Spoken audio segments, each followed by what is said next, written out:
Fala galerinha do xadrez, tudo beleza? Sejam bem-vindos à terceira rodada da semifinal aí do torneio de candidatos de 1971, Bobby Fischer contra Bent Larsen.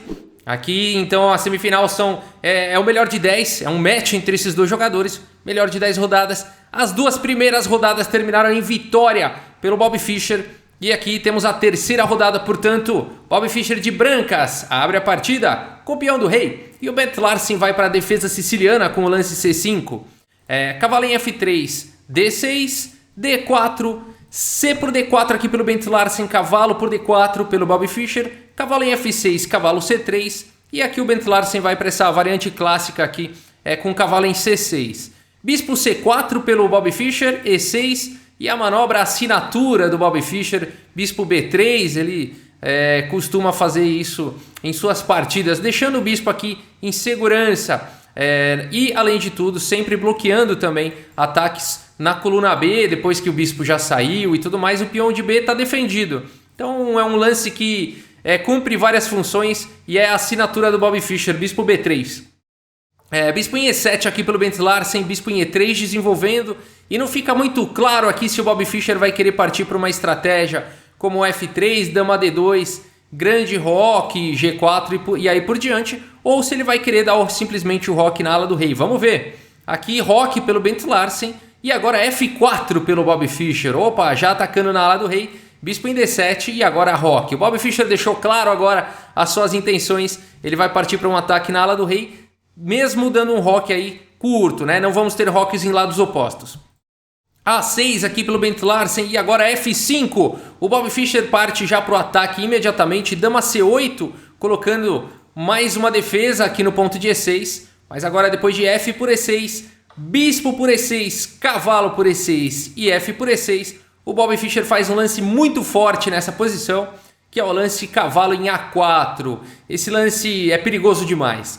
O bispo está atacando em E6. Esse peão não pode avançar porque ele está cravado. A dama está, portanto, escrava, defendendo o peão de E6. E o cavalo está ameaçando se dirigir para B6, de onde ele atacará a torre e a dama ao mesmo tempo. O Bent Larsen precisa fazer alguma coisa em relação a isso. Ele faz o lance torre B8 para não levar o duplo do cavalo, mas cavalo B6 vem de qualquer maneira. E agora a dama não consegue mais proteger esse peão.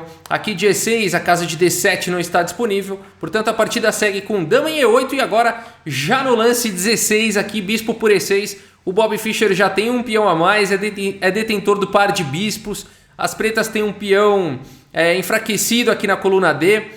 Bom, esse lance vem com cheque, rei H8 e agora bispo em F5, protegendo o peão aqui de E4.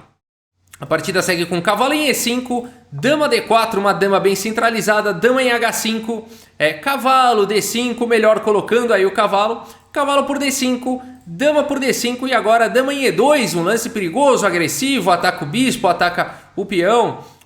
O Bobby Fischer consegue defender ambas as ameaças jogando primeiro bispo em A7. Olha que legal esse lance. E agora a torre de B em E8, né? Poxa, Rafael, não dava aí para ter jogado torre A8, não foi o lance jogado, né? Porque aí continuaria atacando o bispo e aí continuaria atacando o peão. Poderia ter seguido dessa forma, dama por B7 traria bastante complicação nessa partida, protegendo o bispo, atacando o bispo adversário, e as brancas teriam toda a iniciativa numa posição como essa. Portanto, o lance jogado simplesmente foi torre de B em E8, e agora o Bobby Fischer consegue salvar aqui o peão de C2 com o lance torre em F2, atacando a dama. Dama B5 e agora C3, agora a torre fica protegendo o peão aqui de B2, legal, né? E também esse lance tira a casa de D4, possivelmente, ou de B4 para o cavalo. Bispo em H4 seguiu atacando a torre, G3 atacando o bispo. Dama por D5, E por D5 e o bispo vai para F6. E o Bobby Fischer agora dobra, ele coloca em jogo aqui a última peça que estava faltando e dobra as torres na coluna F, torre de A em F1. Cavalo C4, pressionando na posição, vindo para casas interessantes, por enquanto seguras, mas é sempre um cavalo incômodo. Bispo em E6 foi jogado aqui pelo Bobby Fischer. Esse lance impede a atuação da torre aqui na coluna E e fica intimidando o rei adversário.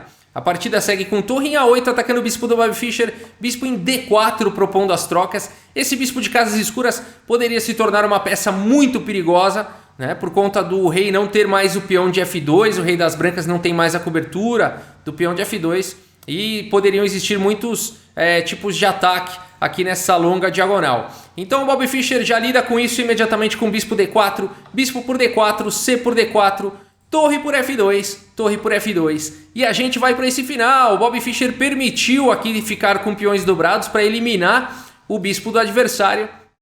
No entanto, ele tem um posto avançado bem interessante para o bispo, uma torre bem ativa que não vai ter problemas para chegar na sétima horizontal. E a gente tem essa batalha de peças menores aí, bispo contra cavalo. Vamos ver. B5 aqui pelo Bent Larsen, rei em F1, G6, B3 atacando o cavalo vai para 3 e agora rei em E2. Vejam mais uma vez o Bobby Fischer sempre colocando muito bem o rei dele na hora certa. A torre em A7 aqui pelo Bent Larsen, torre F8 cheque, rei G7 e agora a torre pode passear livremente aqui na oitava horizontal com torre D8 atacando o peão. B4 aqui pelo Bent Larsen e agora não tem jeito, esse peão caiu também, torre por D6 e o Bobby Fischer tem esse peão passado perigoso já na coluna D, são 2 peões a mais. A partida segue com o cavalo em B5, legal, atacando a torre, atacando o peão, vai cair o peão com cheque. Torre B6, achei interessante essa escolha aqui do Bobby Fischer, né? Ele poderia pensar aqui em jogar um torre D7, trocar as torres, vem com cheque, mas não, ele prefere manter a torre em jogo porque ele já visualiza um final. A partida seguiu com cavalo por D4, cheque e rei D3. Cavalo por E6 e torre por E6. Foi esse o final que o Bobby Fischer estava visualizando e esse final é vantajoso para as brancas, né? Apesar de ser apenas um peão a mais na posição, acontece que esse peão é um peão muito bem apoiado aqui pelo rei e o rei das negras está cortado. A partida seguiu com A5, rei D4 avançando para apoiar a subida do peão. Rei em F7, o rei tentando encostar aí no foco de ação, mas simplesmente um instrutivo lance aqui do Bobby Fischer, simples e efetivo, torre em E2 e depois desse lance, Bent Larsen abandona a terceira partida, terceira rodada, terceira vitória de Bobby Fischer. E aqui, claro, né, a torre E2 é um lance muito instrutivo porque além de ficar defendendo as bases das cadeias de peões, corta aqui completamente o rei negro da ação e aqui as brancas não vão ter dificuldade em avançar. O rei vai ajudar aí a subida do peão e o peão vai ser promovido. Se as negras jogassem, né, aqui abandonou, né, mas se as negras tivessem tentado jogar um lance aqui como torre C7, simplesmente D6, torre C1, rei D5, olha o rei apoiando aí, torre D1 cheque, aí tem alguns chequinhos, né, rei C6, torre C1, rei B7, torre D1 atacando o peão, rei C7, torre C1 cheque, rei D8, e aí as pretas não tem mais o que fazer, vão ter que ficar jogando o rei aqui em F8 e F7, né, então por exemplo rei F8, D7, rei F7, mas aí o instrutivo torre F2 aqui cheque, e depois de rei E6 simplesmente rei E8 e não tem como impedir aqui a promoção do peão, né, torre D1, D8 promovendo, torre por D8, rei por D8 e a gente tem um final vencedor aqui, completamente vencedor para as brancas, né? Por isso que depois de rei F7 aqui, torre E2, o Bent Larsen abandonou aí a partida. Vamos dar uma olhada aqui no relatório do chess.com, olha só. Aí, né? Esse é o Bobby Fischer mantendo o seu índice aí de precisão acima de 99%, 99,4% contra 97,1% do Bent Larsen, também uma precisão muito grande. 28 aí dos lances do Bobby Fischer foram os melhores contra 21 do Bent Larsen, 2 lances excelentes, 2 lances bons para o Bobby Fischer, 4 para o Bent Larsen, 9 lances aí de livro, nenhuma imprecisão, nenhum erro, nenhuma gafe, nenhuma vitória perdida para o Bobby Fischer, jogou simplesmente como uma máquina e aqui o Bent Larsen errou um pouquinho mais, 4 imprecisões, né, e só foram suficientes para o Bobby Fischer ficar melhor. Vejam como ele vai pouco a pouco aqui ficando melhor, né?